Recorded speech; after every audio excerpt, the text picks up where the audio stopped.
அனைத்து அன்பான உறவுகளுக்கும் இனிய வணக்கம். எஸ்ஆர்எஸ் தமிழ் வானொலியின் கதையாடல் நிகழ்ச்சியில் உங்களை சந்திக்க வந்திருக்கும் நான் உங்கள் ஆனந்தராணி பாலேந்திரா. இன்றைய நிகழ்ச்சியில் ஈழத்து மூத்த எழுத்தாளர் ஆண்டனி மனோகரன் அவர்கள் எழுதிய பிடிவாதக்காரன் என்ற சிறுகதை இடம்பெறவுள்ளது. இந்த வேளையில் எனக்கு இந்த வாய்ப்பினை வழங்கிய எஸ்ஆர்எஸ் தமிழ் வானொலியின் உரிமையாளர் ரவிஷானுக்கு எனது மனமார்ந்த நன்றியை தெரிவித்துக் கொள்கிறேன். ஒலித்தொகுப்பில் உதவிய நிரா சுரேஷ், விளம்பர வடிவமைப்பில் உதவிய ஜெர்மனி தர்ஷினி ஆகியோருக்கும் எனது இதயபூர்வமான நன்றியை தெரிவித்துக் கொள்கிறேன். இன்று நான் வாசித்தளிக்கவிருக்கும் பிடிவாதக்காரன் சிறுகதை 1987 வெளியான தமிழ் கதைஞர் வட்டம் தகவம் பரிசு கதைகள் முதலாவது தொகுதியில் இடம்பெற்றுள்ளது. முதலில் கதாசிரியர் ஆண்டனி மனோகரன் பற்றிய ஒரு பார்வை. ஆண்டனி மனோகரன் வன்னியை பிறப்பிடமாக கொண்டவர். தனது 16வது வயதில் பத்திரிகைகள் சஞ்சிகைகளுக்கு எழுத ஆரம்பித்தார். இவருடைய முதலாவது இலக்கிய படைப்பு புதிய உலகம் என்னும் சஞ்சிகையில் 1977 பிரசுரமானது. ஆண்டனி மனோகரன் சுமார் 20 சிறுகதைகள் வரை எழுதியுள்ளார். பல கவிதைகளும் எழுதியுள்ளார். இலங்கையில் நடத்தப்பட்ட வெவ்வேறு சிறுகதை போட்டிகளில் இவரது 4 சிறுகதைகள் பரிசு பெற்றுள்ளன. இவரது முதலாவது சிறுகதையான பிடிவாதக்காரன் இவர் பொறியியல் மாணவனாக இருந்தபோது எழுதிய கதையாகும். நூல் தகவம் பரிசு கதைகள் தொகுதி 1. முதற் பதிப்பு அக்டோபர் 1987. வெளியீடு தமிழ் கதைஞர் வட்டம், தகவம், யாழ்ப்பாணம். சிறுகதை பிடிவாதக்காரன். எழுதியவர் ஆண்டனி மனோகரன். வாசிப்பவர் ஆனந்தராணி பாலேந்திரா. டாங் டாங் டாங். கோயில் மணி ஒலித்து மாலை 6 மணியாகிவிட்டதை அறிவித்துக் கொண்டிருந்தது. தபாற்பெட்டி சந்தியில் உள்ள கடைகளில் பொருட்களை வாங்கிக் கொண்டு வீடு நோக்கி செல்கிறார்கள் தொழிலாளர்கள். தபாற்பெட்டி சந்தி அது வவுனியாவிலிருந்து 1 மைல் தூரத்தில் ஹொரவப்பொத்தானி வீதியில் உள்ளது.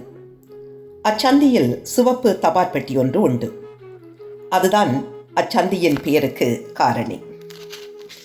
அச்சந்தியில் 3-4 பலசரக்கு கடைகள், சங்கக்கடை ஒன்று, ஒரு லாண்ட்ரி, சலூன், நெல் குற்றும் பெரிய ஆலைகள் 4-5, இன்னும் பல.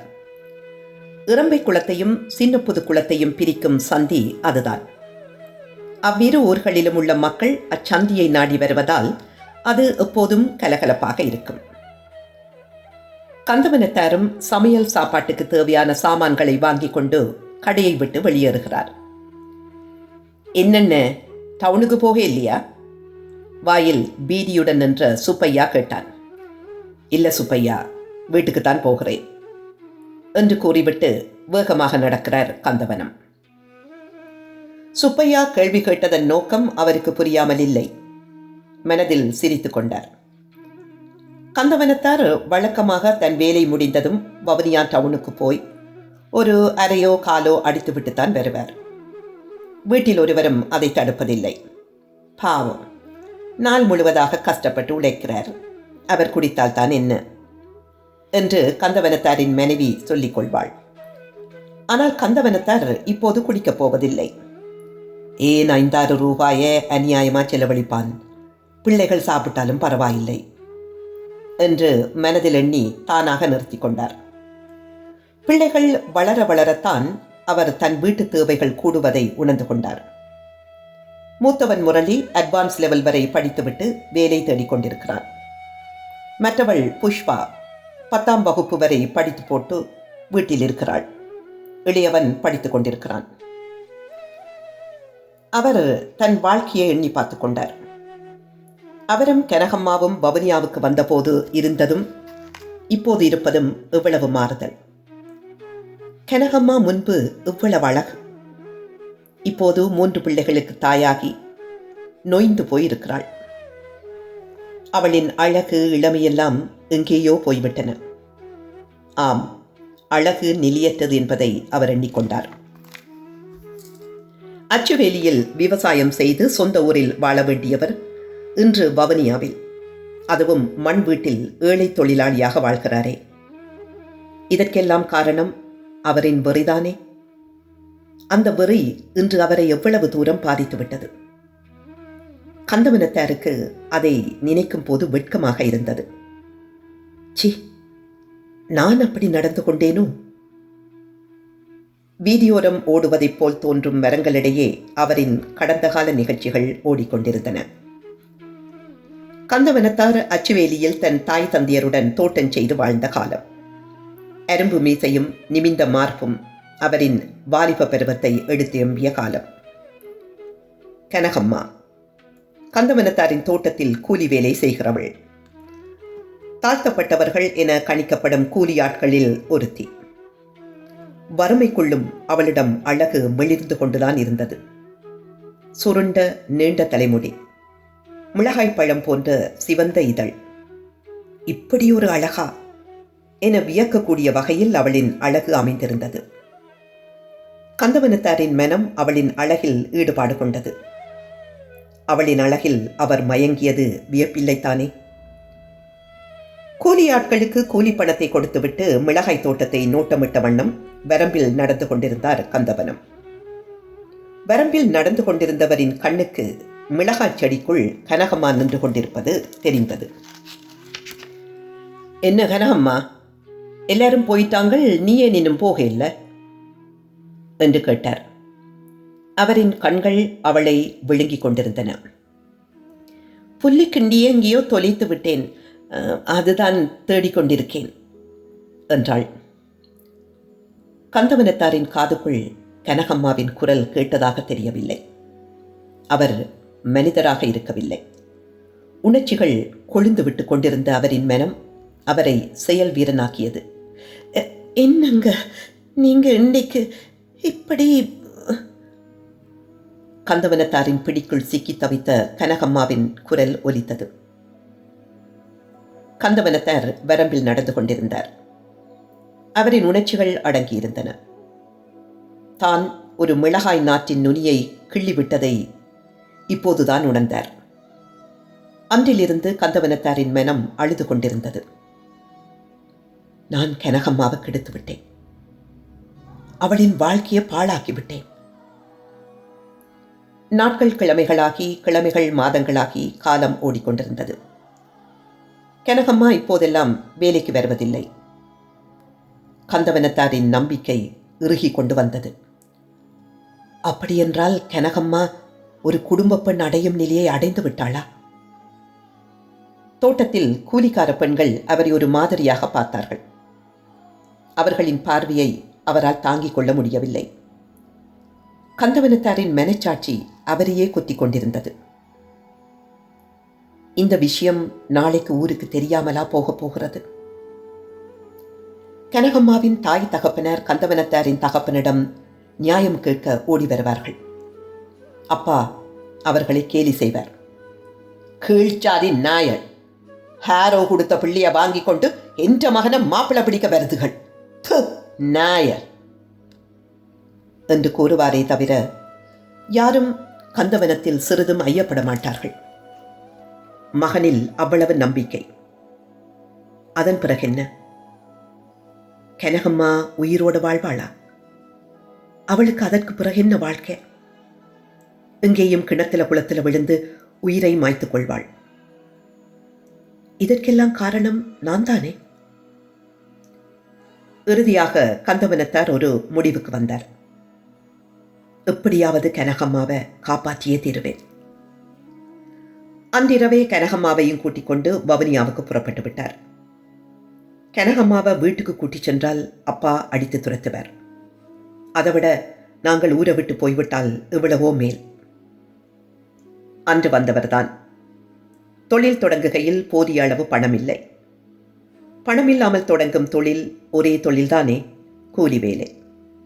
அன்று தொடங்கிய வேலை இன்றும் அதே தொழில்தான். கந்தவனத்தார் அன்று கனகம்மாவை கைவிட்டுவிட்டு சுகமான வாழ்க்கை வீட்டில் நடத்தியிருக்கலாம். ஆனால் அவர் அதை விரும்பவில்லை. தன்னால் கெடுக்கப்பட்ட பெண்ணின் வாழ்வு சீரழிந்து கொண்டிருக்கும் போது தான் மட்டும் சொகுசான வாழ்க்கை வாழ்வதா? எவ்வளவுதான் கஷ்டப்பட்டாலும் நான் கனகம்மாவை காப்பாற்றுவேன். இதுதான் அவரின் இறுதி முடிவு. அன்றிலிருந்து தொடங்கிய வறுமை இன்றும் அவரை விட்டகலவில்லை. அவர் அதை பற்றி கவலைப்படவும் இல்லை. எப்படியோ கனகம்மாவுக்கு வாழ்வு கொடுத்து விட்டார். காலை இதே வழியாகத்தான் வருவார். மாலை வேலை முடிந்ததும் சம்பளத்தை வாங்கி அதனை கொண்டு சமையல் பொருட்களை வாங்கி கொண்டு வீடு திரும்புவார். அவரின் வறுமை நிறைந்த வாழ்க்கை இப்படி அசைந்து கொண்டு செல்கிறது. இடையே அவர் தமது மூத்த மகனை அட்வான்ஸ் லெவல் வரை படிப்பித்து விட்டார். இனி அவருக்கு 2 இலட்சியங்கள் தான். ஒன்று, தம் மகனை தம்மை போலல்லாது நல்ல கௌரவமான வேலையில் அமர்த்துவது. மற்றது 2 குமர்களையும் நல்ல இடத்தில் கரை சேர்ப்பது. கந்தவனத்தார் படலியை திறந்து கொண்டு வளவுக்குள் நுழைந்தார். நிலைப்படி அருகில் கனகம்மா கலங்கிய கண்ணுடன் அமர்ந்திருந்தாள். அவளுக்கு அருகில் புஷ்பா. இருவரும் அவரின் வருகையை எதிர்பார்த்து கொண்டிருப்பது தெரிந்தது. பேக்கை வாசலில் வைத்துவிட்டு திண்ணையில் அமர்ந்தார். முகத்தை தோளில் இருந்த துவாயால் துடைத்த வண்ணம், என்ன கனகு ஒரு மாதிரி இருக்கிற என்றார். மாமாவுக்கு வருத்தம் கடுமையாம் மெதுவாக கூறினாள். மாமாவோ? யாரது?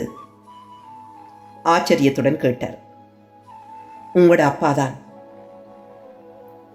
அவருக்கு ஆச்சரியம் தாங்க முடியவில்லை. 20 வருடத்துக்கு பின் இன்றுதான் தகப்பனாரை பற்றி கேள்விப்படுகிறார். என்ன, அப்பாவுக்கோ? உனக்கு என்னென்று தெரியும்? உங்களுடைய அம்மா கடிதம் போட்டிருக்கிறார். என்ன கடிதமோ? இங்க கொண்டா.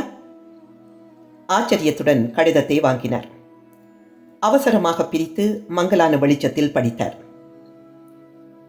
அன்புள்ள மகனுக்கு, உன் அப்பா இங்கு கடுமையான வருத்தத்தில் இருக்கிறார். ஆஸ்பத்திரியிலிருந்து வீட்டுக்கு கொண்டு போக சொல்லி போட்டாங்கள். உன் வரவை எதிர்பார்க்கிறேன். பெறும்போது தனியாக வரவும். இப்படிக்கு உன் அம்மா. வாசிக்கத் தொடங்கும் போது இருந்த அவசரம் கடைசி வரியை படித்ததும் பறந்துவிட்டது. விரக்தியுடன் கடிதத்தை கசக்கி போட்டுவிட்டு அமர்ந்திருந்தார் கந்தவனத்தார். கனகம்மா அமைதியை கலைத்தாள். எப்போ போறீங்கள்? எங்க? அலட்சியமாக கேட்டார். தான் கேட்டது அவசியமற்ற கேள்வி என்பது அவருக்கே தெரியும். உங்களுடைய அப்பாவை பார்க்க அச்சுவேலிக்கு. நான் போகவில்லை. கனகம்மா திடுக்கிட்டபடி தலை நிமிர்ந்தாள். தகப்பன் கடுமையான சுகவீனத்தில் இருந்து கொண்டு மகனுடைய வரவை எதிர்பார்த்து கொண்டிருக்கும் போது மகன் இங்கே அலட்சியமாக இருந்தது அவளுக்கு திகைப்பாக இருந்தது. இங்கே இருங்கோ, வீண் பிடிவாதம் கொள்ளாதேங்கோ, நாளைக்கு போயிட்டு வேறுங்கோ. வானத்தை வெறித்து நோக்கி கொண்டிருந்தவர் கனகம்மாவை ஏறெடுத்து பார்த்தார். அவரின் முகத்தில் வெறுமை பரவி கிடந்தது. கனகம்மா, நீ இதே பதில அப்பவே சொல்லியிருக்க வேணும். இப்ப தெரியுமா, நானும் நீயும் பவனியாவுக்கு வெளிக்கிட்டான்று. எனக்காக ஏன் வீட்டை விட்டு கோபிச்சு கொண்டு வரப்போறியல்? பேசாமல் வீட்டோட இருங்கோ என்று நீ சொல்லி இருக்க வேணும். அதை விட்டுட்டு இன்றைக்கு நீ சொல்லி பிரயோசனம் இல்லை. இவ்வளவு காலமா எனக்கு ஒரு மகன் இருந்தானே, அவன் எப்படியெல்லாம் கஷ்டப்பட்டிருப்பான் என்று நினைக்காமல் இன்றைக்கு என் நினைச்சவ சாகப்போறன் கொள்ளி வைக்க ஆள் இல்லையே என்றுதானே. அவையின் கௌரவம் அவைக்கு கொள்ளி வைக்கட்டும். அவையின் குடும்ப கௌரவம் குறைஞ்சு போயிடும் என்றுதானே இவ்வளவு காலமா என்னை பற்றி அக்கறை இல்லாமல் இருந்தவன். அந்த அக்கறை இன்றைக்கேன் வந்தது. கொள்ளி வைக்க மகன் வேணுமே என்றுதானே. அவன் அண்டைக்கு செத்து போய்த்தான். எங்களுக்கு கந்தவனம் என்றொரு மகன் இல்லை என்றுதானே தலைமுழுகி இருப்பினம். அப்படிப்பட்ட இவனுக்கு இன்றைக்கு எப்படி உயிர் வந்தது? செத்தவன் ஒரு நாளும் உயிர்க்க மாட்டான் கனகு. எனக்கும் மான மரியாதை இருக்குத்தான். கடைசி நேரத்தில் உன்னையும் என்ற பிள்ளைகளையும் குறைஞ்ச சாதி என்று மரியாதை கெடுத்து போட்டினான். எப்படி தெரியுமா? வரும்போது தனியே வா என்றல்லோ கடிதம் போட்டிருக்கிறான். அதிலிருந்து விளங்க இல்லையா? என் குடும்பத்தை மரியாதை கெடுத்த வேண்ட வீட்டுக்கு நான் போகணுமோ? எனக்கு என் மனைவி மக்கள் தான் பெருசு. அப்பா அம்மா தான் பெருசென்றால் நான் உன்னோட அண்டைக்கு வந்திருப்பேனோ? நீ இப்ப சொல்லு கனகம்மா, நான் அங்க போகத்தான் வேணுமோ? கந்தவனத்தார் தன் நீண்ட உரையை முடித்தார். அவரின் பேச்சில் அத்தனையும் உண்மை என்பது கனகம்மாவுக்கு தெரியும். இருந்தாலும் தகப்பன் மகன் என்ற உறவு இருக்கிறதல்லவா? எப்படியாவது கந்தவனத்தார் அங்கு போக வேண்டும் என்பதுதான் அவளின் விருப்பம். ஆனால் அதை இப்போது சொல்லப்போனால் கந்தவனத்தார் அடிக்கத்தான் வருவார். இரவு மெல்ல மெல்ல நகர்ந்தது. பொழுது புலர்கிறது. கந்தவனத்தார் வழக்கம் போல தன் பேக்கை எடுத்துக்கொண்டு வேலைக்கு கிளம்பிவிட்டார். கனகம்மா மீண்டும் ஒரு முறை சொல்லி பார்த்தாள். அவரின் மனம் இளகியதாக இல்லை. கந்தவனத்தார் படலியை திறந்து வீதியில் ஏறும்போது கந்தசாமி உபாத்தியாயர் விஷயத்தை கேள்விப்பட்டு ஓடி வந்து கொண்டிருந்தார். என்ன கந்தவனம், அச்சுவேலிக்கு போகவில்லையோ? ஏன் மாஸ்டர் நான் போகணும்? அலட்சியமாக கேட்டார் கந்தவனத்தார். கந்தவனத்தார், இது என்ன கேள்வி? பெத்து ஆளாக்கிய தகப்பனுக்கு செய்ய வேண்டிய கடமைகள் இருக்கு, அதைத்தான் செய்ய சொல்லுகிறேன். உதுப்பிள்ள மாஸ்டர், அவர் என்ன பெத்து வளர்த்தாரே தவிர என்னை ஆளாக்கியது நான் தான் மாஸ்டர். என்ற வீட்டு விலாசம் தெரிந்தளவுக்கு என்னை பற்றி முழு விஷயமும் கேள்விப்பட்டிருப்பினான். நான் முதுகில மூட்டை சுமந்து கூலி வேலை செய்கிறதெல்லாம் கேள்விப்பட்டிருப்பினான். அப்போது வந்து என்னை எட்டி பார்க்காதவர்கள் இப்ப என் கடிதம் போடுகினா? மாஸ்டர், எனக்கு குடும்பம்தான் பெருசு. இன்றைக்கு வேலைக்கு போகாட்டி நாளைக்கு அடுப்பில் பூனை படுக்கும். நான் வாரன் மாஸ்டர். கந்தவனத்தார் நடந்து கொண்டிருந்தார். மாஸ்டர் அவரையே பார்த்து கொண்டு நின்றார். அவரின் வாய் முணுமுணுத்தது. கந்தவனம், நீ உண்மையிலே பிடிவாதக்காரன்தான். தூரத்திலே தந்திப்பியோன் வருவது அவருக்கு தெரிகிறது. தபார்காரன் வந்தால் என்ன, தந்திப்பியோன் வந்தால் என்ன, பிடிவாதக்காரன் பிடிவாதக்காரன் தான். இத்துடன் இச்சிறுகதை நிறைவு பெறுகிறது. இதுவரை நீங்கள் கேட்டது சிறுகதை பிடிவாதக்காரன். எழுதியவர் ஆண்டனி மனோகரன். வாசித்தளித்தவர் ஆனந்தராணி பாலேந்திரா.